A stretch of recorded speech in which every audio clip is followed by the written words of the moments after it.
I never imagined that I would end up here. Enmeshed in a narrative that I'm not sure I can even tell. Perhaps it's because I spent too much time ignoring the signs. The small moments that ought to have alerted me to the hum of quiet anxiety. Like an unspoken secret between us, but let me take a moment before I get ahead of myself. I'm taking you back to where it all started. Shelley, a 38-year-old Austin resident, the state of Texas Franklin, and I have been wed for 8 years. Our romance wasn't really two individuals with baggage in a fairy tale, trying to make it by combining families. Franklin has consistently been a decent man. Trustworthy and accountable, but recently, you know what? I feel like something is missing. Intends correctly that ignites that bond you're meant to cling to even as the years go by. Franklin is always occupied. He has to rush to meetings for work, leaving me at home while traveling with. Sometimes I hear the sound of an empty house. I wonder if he still pays attention to me. Have you ever had that feeling that you're unseen in your own marriage? And after that, my stepson, Henry, is currently 20 years old. Self-assured in that childlike manner that makes you envious of his ease in life. Franklin Henry was only a teenager when I got married. Unruly child with untidy hair and a skateboard that is permanently fastened to his feet, but he's developed over time, becoming a well-known figure who has taken attention, characteristics of me that I believe even Franklin has failed to see that I would catch. He occasionally looks at me, hanging around a bit too long. His eye would laugh with a smile that had a playful edge. Dismiss it as innocuous, but profound. Something I didn't want stirred down. To be honest, have you ever had the impression that the illicit joy of knowing that someone is looking, they shouldn't have done that to you? It wasn't only the appearance, but it was the tiny remarks, that dress looks fantastic on you.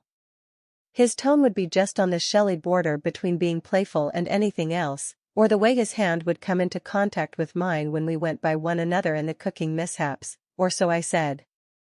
I attempted to ignore it myself in order to tell I was, in fact, imagining things. What sort of woman even provides entertainment?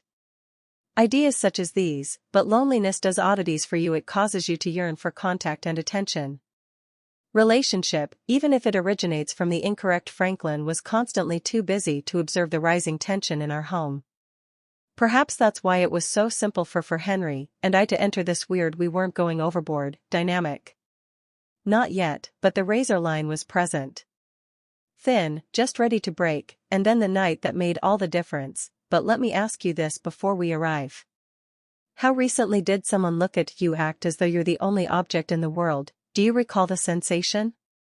Since this is where the tale truly, the place seemed so quiet at first that Franklin had made a call earlier in the evening. His voice clipped and rushed in the evening. I have to go out of town, Shelley. I can't miss the last-minute meeting. Just a handful. I had gotten used to his absences over the years, but there was something about this one that felt distinct, perhaps as a result of his failure to don't even bother to inquire about my loneliness. Or perhaps because I had halted being sensitive enough to be offended by I poured a glass of wine for myself, enjoying the way the refreshing liquid enticed my tongue and crept into my sleeping quarters. If Franklin would not be present too, if I were a woman, I would remind. I lit a candle for myself, and its gentle glow slipped and created shadows on the walls into something that gave me a positive feeling, the type of item that is soft and delicate. Franklin had loved, but he hadn't realized it. Do you understand what I mean by years? A tiny bit of luxury that you want to preserve. It will ignite something before realizing I actually got onto it just for you. My laptop is lying on the pillows on the bed. I paused my fingers over the keyboard. However, I briefly pulled up I hadn't seen the movie A Private Indulgence. I gave myself permission for far too long to scenes were the kind of enticing ones that made my breath catch and my skin prickle. For once, I allowed myself to become engrossed in it. Was not preoccupied with the food in the sink or the pending emails. Replied that I was simply Shelley, a woman, not a my body's reaction to a wife or a stepmother. A gradual heating of the visuals on the screen inside of me. The door was a little. I didn't give it much thought at the time. The house was meant to be empty at that time. Apart from me, considering what Henry had stated that he would be leaving late alongside his friend, and it had been a while since I saw him, but I heard a quiet creak that was clearly footstep noise on the wood floor. For a little minute, My heart stopped before I told myself it was nothing to raise. Creaks house settles floors, although I retreated into the cushions out of paranoia. I was drawn back in by the film, but then it occurred once more, this time with a closer noise. My fingers paused as my pulse increased. Over the sheet's silky substance, Shelley, I was so shocked by the voice that Henry almost dropped the laptop. Why are you listening to my voice, Henry? Got out of surprise feeling more breathy than I didn't intend to frighten you in any other way.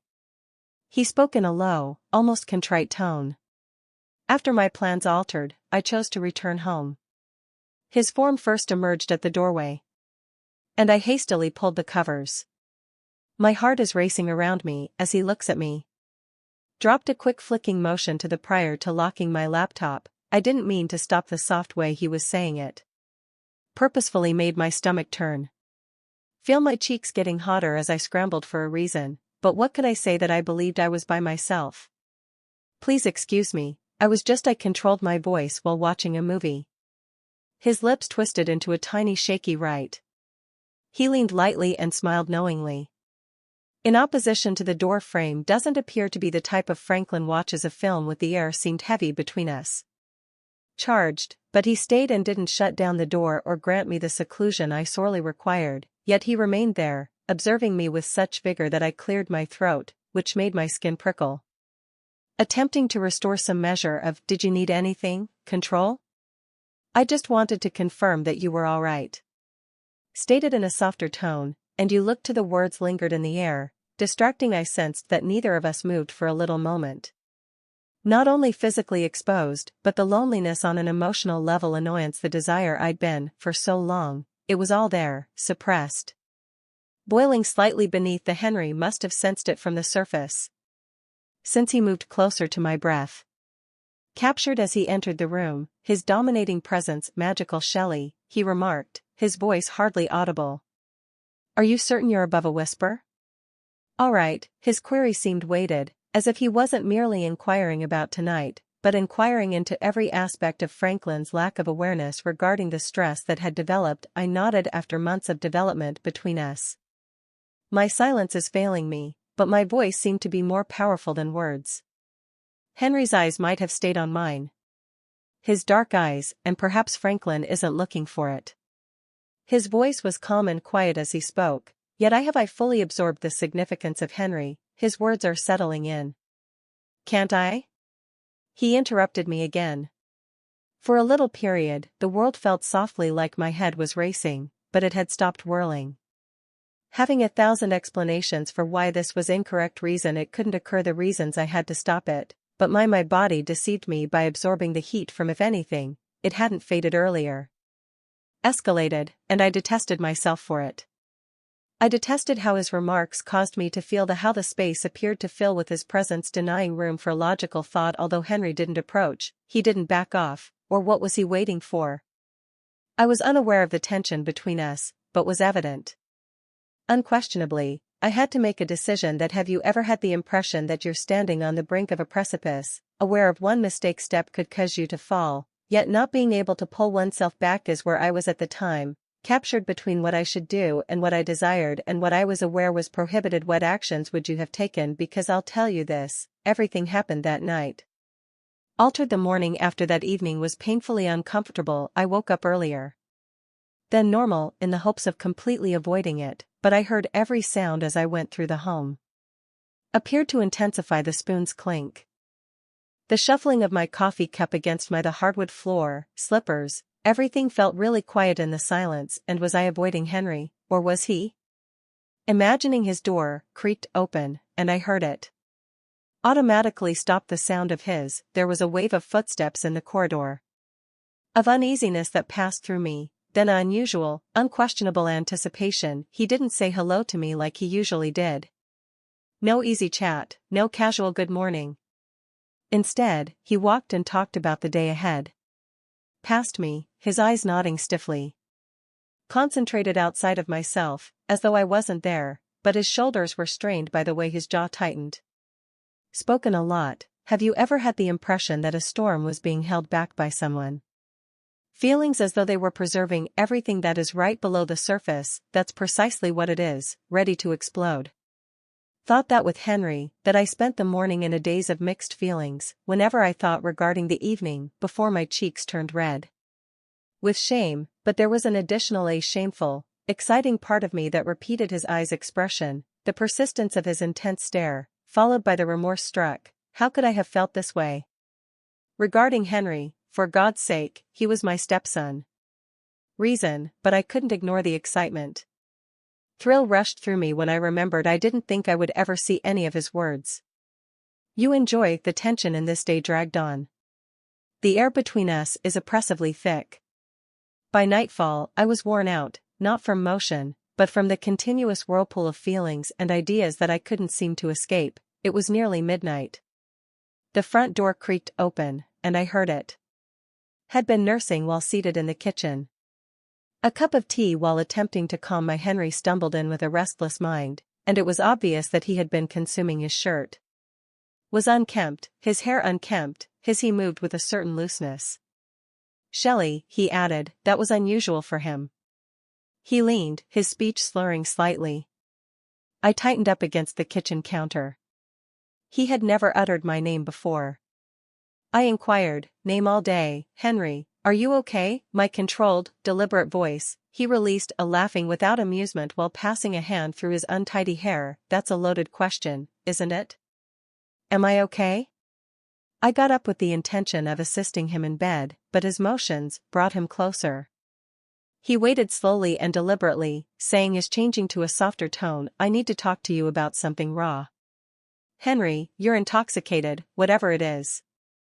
Is it possible to wait until morning? Insisted on fixing his eyes on mine. Can't I say this right now? His voice's intensity caused me to pause. Been considering last night. He started his statements are so full of meaning that I can't put it out of my mind. I'm breathing heavily. Henry, please don't let me finish. Stated, moving closer, I need you to. I felt my heart pounding when I heard this. My chest while he kept his voice low.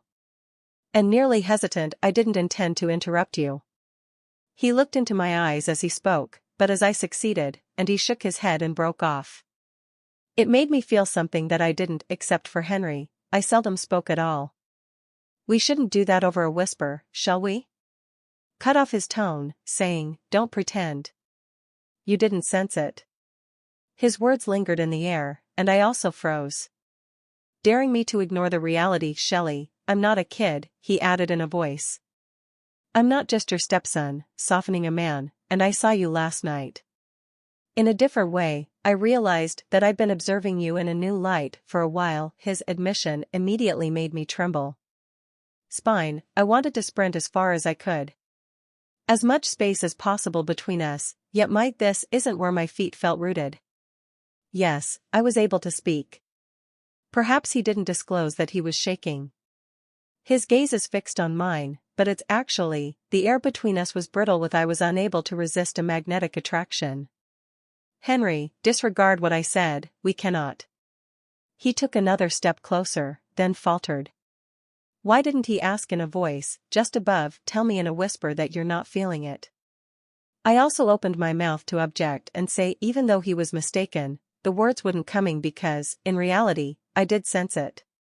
The depth of his stare, the unadulterated his voice's vulnerability sparked something within me that I was unable to describe things I didn't even want to acknowledge. Please, Henry, I murmured in my own voice.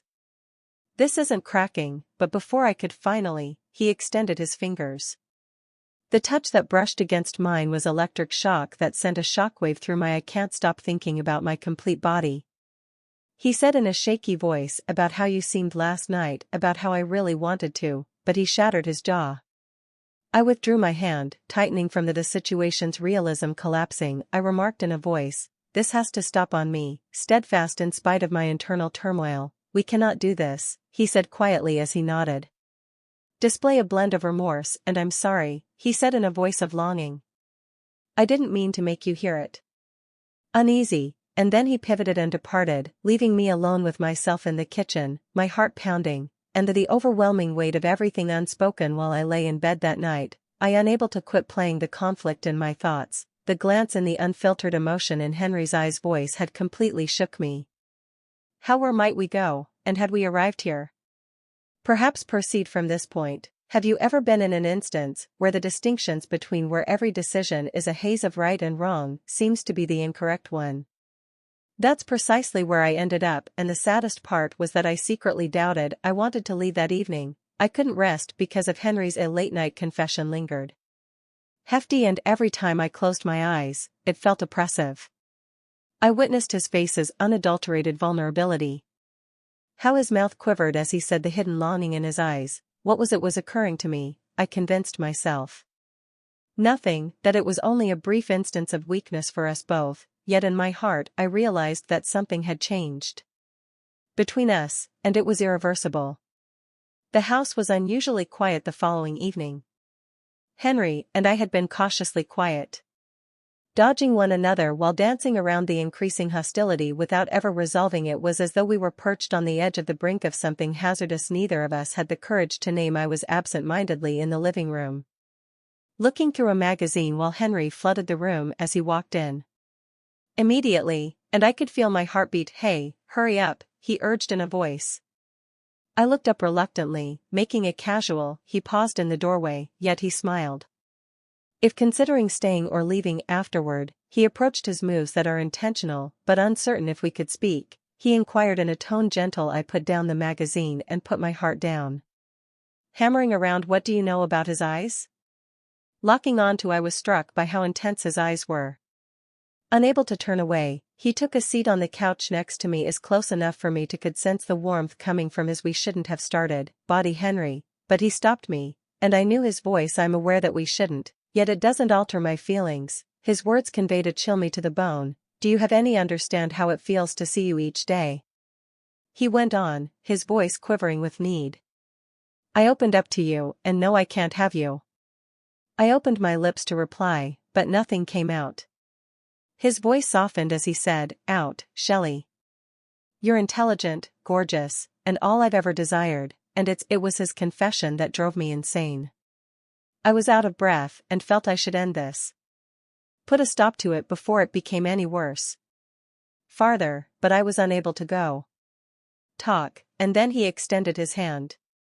The touch that brushed against my arm was electric shock that sends a surge of heat through my body in such a basic way that benign at first glance, yet it seemed like a lot. Please, Henry, I pleaded in a scarcely audible voice. Above a murmur, yet he didn't back down.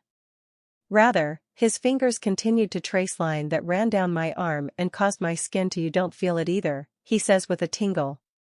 Muttered in a scarcely audible voice. I couldn't hear it because the reality was before I could stop myself. I did sense it. I extended my hand and brushed. It was such a little move against his. But it was like crossing a bridge. Unseen boundary we would never be able to pass. Tension crackled in the air between us. The unsaid wishes that we had both been stifling the ascent to the surface. Shelley, his voice said. I'm shaking and thinking about. He leaned in his face. After you. I could feel his breath just inches from mine. Warm against my flesh, and getting Henry drunk isn't right. Whispered, but even while I was speaking, I didn't back off. He paused and looked around. Look for any indication of rejection in my eyes, and upon failing to locate one, he closed. The kiss was tentative at the distance between us. First a soft lip-brushing motion that made my spine tingle, but then he moved his hands further to slit my face. It seemed like a dam as he drew me in. Had relieved all the stress and desire. We had been preventing floods in that one. His lips were soft and persistent for a moment. His tender yet possessive touch on his hand slid to my heart, racing it. Drawing me in close to him with a hunger that left me speechless. Shelley, he whispered, his voice against my lips. I knew we should halt since I was so in need. That we were going beyond what we could never return, but I was unable to. I mustered the strength to remove his hands. Lowered his hand, starting a fire in that I hadn't experienced in years. Was it simultaneously thrilling and terrible? A strong mixture of guilt and desire that abandoned me, feeling lightheaded when we eventually split up. Both of us were heavily breathing into our faces. We can't do this, I said, inches apart. Voice I can hear his voice trembling as he answered. hoarse, but I'm powerless. For a minute, neither could I. We simply sat looking at one another in silence, in shock at the truth of what we'd completed was taking hold, but so was the unquestionable bond between us. How do you leave behind something that seems so correct even when you are aware that it is incorrect? I was plagued by the question as I observed Henry walk out of the room with his statement of remorse and desire, and my lips remained still while I sat there by myself. His kiss made me tingle, but I knew one thing. Nothing would ever be the same for sure. Likewise, the following morning was intolerable. My hands were shaking as I sat in the kitchen. During a coffee break, I couldn't even taste. I stayed away from the mirror out of fear. Face my guilt and reflection.